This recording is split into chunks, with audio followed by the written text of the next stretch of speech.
ចាប់ពីសតវត្សទី16ប្រទេសមហាអំណាចនៅអឺរ៉ុប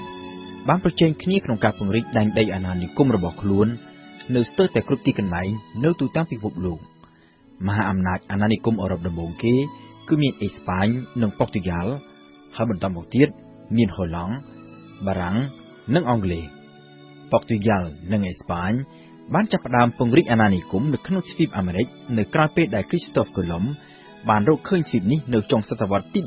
15អាណានិគមរបស់អេស្ប៉ាញនិងប៉ុកទុយហ្គាល់នៅក្នុងទ្វីបអាមេរិកបានបន្សល់ទុកនៅស្លាកស្នាមរហូតមកទល់នឹងសព្វថ្ងៃដែលគេឃើញថាបណ្ដាប្រទេសស្ទើរតែទាំងអស់នៅអាមេរិកកណ្ដាលនិងអាមេរិកឡាទីនចាប់តាំងពីមិចស៊ិករហូតទៅដល់អាហ្សង់ទីនសុទ្ធសឹងតែជាប្រទេសនិយាយភាសាអេស្ប៉ាញចំណែកឯប្រេស៊ីលវិញដែលមានដែនដីលាតសន្ធឹងស្ទើរតែពាក់កណ្ដាលទ្វីបអាមេរិកឡាទីននោះគឺជាប្រទេសនិយាយភាសាប៉ុកទុយហ្គាល់អាណានិគមរបស់ប៉ុកទុយហ្គាល់ត្រូវបានពង្រីករហូតទៅដល់តំបន់អាហ្វ្រិកនិងអាស៊ីក៏ប៉ុន្តែក្រោយមកប្រទេសមហាអំណាចអឺរ៉ុបផ្សេងទៀតដូចជាហូឡង់បារាំងនិងអង់គ្លេសជាដើមក៏បានលេចមុខឡើងដែរហើយនៅទីចុងបញ្ចប់ការប្រកួតប្រជែងនៅដើមដែនដីអាណានិគមគ្នាបានកាប់មានឡើងរវាងមហាអំណាចអឺរ៉ុបដ៏ធំពីរគឺបារាំងនិងអង់គ្លេសការប្រកួតប្រជែងគ្នាដែលបានបណ្ដាលឲ្យផ្ទុះទៅជាសង្គ្រាមរវាងមហាអំណាចទាំងពីរនៅចន្លោះពីឆ្នាំ1756ដល់ឆ្នាំ1763ដែលគេឲ្យឈ្មោះថាជាសង្គ្រាម7ឆ្នាំនៅទីបំផុតទៅបារាំងត្រូវទទួលបរាជ័យ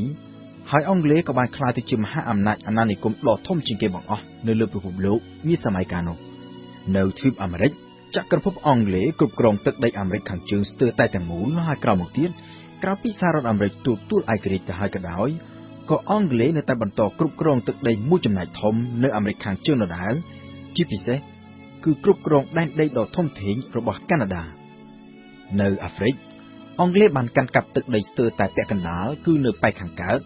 ចាប់តាំងពីអាហ្វ្រិកខាងត្បូងរហូតទៅដល់អេស៊ីបព្រមទាំងឆ្លងចូលទៅដល់ប៉ាឡេស្ទីននៅក្នុងតំបន់ដាបូពៀនៅអាស៊ីអង់គ្លេសកាន់កាប់ប្រទេសឥណ្ឌាភូមាម៉ាឡេស៊ីប្រ៊ុយណេហុងកុងអូស្ត្រាលីនិងនូវែលសេឡង់គិតមកត្រឹមដើមសតវត្សទី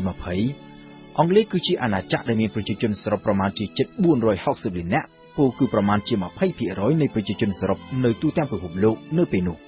ហើយដែនដីរបស់ចក្រភពអង់គ្លេសនៅពេលនោះ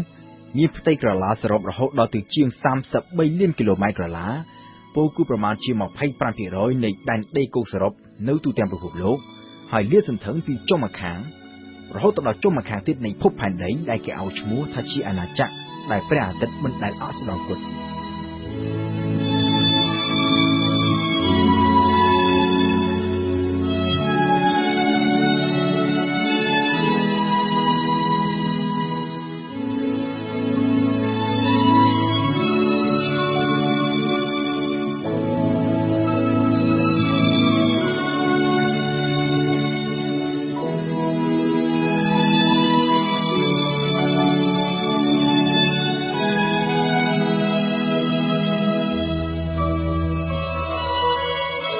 និយាយអំពីបារាំងវិញទោះបីជាចាញ់សង្គ្រាមទល់នឹងអង់គ្លេសក៏ប៉ុន្តែបារាំងនៅតែរក្សាបាននៅទឹកដីអាណានិគមយ៉ាងធំធេងដដែលបារាំងបន្តកាន់កាប់ទឹកដីមួយផ្នែកធំនៅក្នុងទ្វីបអាមេរិកហើយនៅអាហ្វ្រិកវិញនៅប៉ែកខាងត្បូងនិងខាងលិចក្រោមការកាន់កាប់របស់អង់គ្លេសក៏ប៉ុន្តែបារាំងវិញគឺកាន់កាប់ស្ទើរតែពាក់កណ្ដាលនៅប៉ែកខាងកើតនិងនៅតាមប្រទេសបណ្ដោយឆ្នេរសមុទ្រមេឌីទែរ៉ាណេពូលគឺគ្រប់បណ្ដាប្រទេសអាហ្វ្រិកដែលនៅបន្តនិយាយភាសាបារាំងរហូតមកទល់នឹងពេលបច្ចុប្បន្ននេះនិយាយពីទ្វីបអាស៊ីវិញក្រៅពីចាញ់អង់គ្លេសនិងឥណ្ឌាបារាំងនៅសល់ដែនដីអាណានិគមតែនៅតំបន់ឥណ្ឌូចិនមួយប៉ុណ្ណោះបារាំងបានចាប់ផ្ដើមចូលធ្វើអន្តរាគមន៍យោធានៅក្នុងតំបន់ឥណ្ឌូចិនចាប់តាំងពីឆ្នាំ1858ដោយនៅពេលនោះបានយកលេសថាដើម្បីមកការពារបេសកជនកាតូលិកនៅក្នុងអំឡុងពេលនោះនគរខ្មែរកំពុងតែធ្លាក់ចុះដុនដាបយ៉ាងខ្លាំងហើយប្រទេសជិតខាងរួមមាននគរសៀមនិងនគរអណ្ណាមបាននាំគ្នាឡោមព័ទ្ធនគរខ្មែរដោយច្បិចយកទឹកដីខ្មែរបន្តិចម្ដងទាំងនៅខាងលិចនិងនៅខាងកើតនៅខាងលិចខេត្តមួយចំនួនរួមមានបាត់ដំបងសៀមរាបមង្គលបុរីនិងស៊ីសផុនជាដើមត្រូវធ្លាក់ទៅក្នុងដៃសៀមចំណែកឯនៅខាងកើតឯណោះវិញទឹកដីកូសាំងស៊ីនឬកម្ពុជាក្រោមត្រូវនគរអណ្ណាមដណ្ដើមកាន់កាប់ទាំងស្រុងប្រឈមមុខនឹងការគំរាមកំហែងពីប្រទេសជិតខាងបែបនេះព្រះមហាក្សត្រខ្មែរគឺព្រះបាទអង្គឌួងក៏បានស្វះស្វែងរកជំនួយពីបារាំងដែលជាមហាអំណាចអាណានិគមនៅឆ្នាំ1862 បារាំងបានដណ្ដើមយកទឹកដីកូសាំងស៊ីនពីវៀតណាមមកកាន់កាប់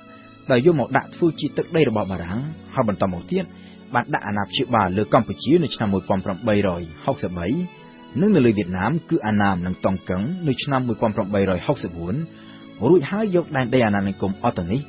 បង្កើតទៅជាសហភាពឥណ្ឌូចិនក្រោយមកទៀតនៅឆ្នាំ1898ប្រទេសឡាវក៏ត្រូវបានបារាំងដណ្ដើមយកពីសៀមមកដាក់ជាដែនដីអាណានិគមបញ្ចូលទៅក្នុងសហភាពឥណ្ឌូចិនជាមួយនឹងទឹកដីកូសាំងស៊ីនវៀតណាមនិងកម្ពុជាផងដែរនៅឆ្នាំដដែលនោះបារាំងបានពង្រីកដែនដីអាណានិគមរបស់ខ្លួនចេញពីតំបន់ឥណ្ឌូចិនចាក់ទៅទិសខាងជើងដោយដណ្ដើមយកខេត្តមួយចំនួននៅប៉ែកខាងត្បូងប្រទេសចិនមកកាន់កាប់ដើម្បីជាការប្រជែងជាមួយនឹងចក្រភពអង់គ្លេសដែលកាន់កាប់កោះហុងកុងនិងប៉ុកទីហ្គាល់ដែលកាន់កាប់ដែនដីម៉ាកាវក៏ប៉ុន្តែនៅក្នុងការប្រគួតប្រជែងដណ្ដើមដីអាណានិគមគ្នានៅពេលនោះបារាំងនិងអង់គ្លេសបានចុះកិច្ចព្រមព្រៀងគ្នាមួយដើម្បីបែងចែកដែនឥទ្ធិពលគ្នាទាក់ទងទៅនឹងនគរសៀម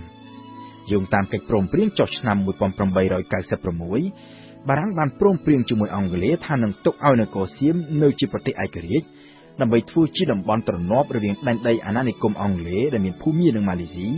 និងដែនដីអាណានិគមបារាំងគឺសហភាពឥណ្ឌូចិនហើយដូច្នេះហើយបានជានៅពេលនោះនគរសៀមបានរួចផុតពីអាណានិគមទាំងរបស់បារាំងនិងអង់គ្លេសក៏ប៉ុន្តែយោងតាមកិច្ចព្រមព្រៀងបារាំងអង់គ្លេសឆ្នាំ1896នោះអង់គ្លេសបានកាត់យកខេត្តមួយចំនួននៅប៉ែកពីយប់នៃនគរសៀមប្រគល់ទៅឲ្យភូមាវិញហើយខេត្តប៉ែកខាងត្បូងនគរសៀមក៏ត្រូវបានកាត់យកទៅដាក់បញ្ចូលនៅក្នុងដែនដីម៉ាឡេស៊ីរបស់អង់គ្លេសផងដែរចំណែកនៅឯប៉ែកឦសាននៃនគរសៀមវិញខេត្តមួយចំនួនដែលសៀមបានដណ្ដើមយកពីខ្មែរកាលពីមុន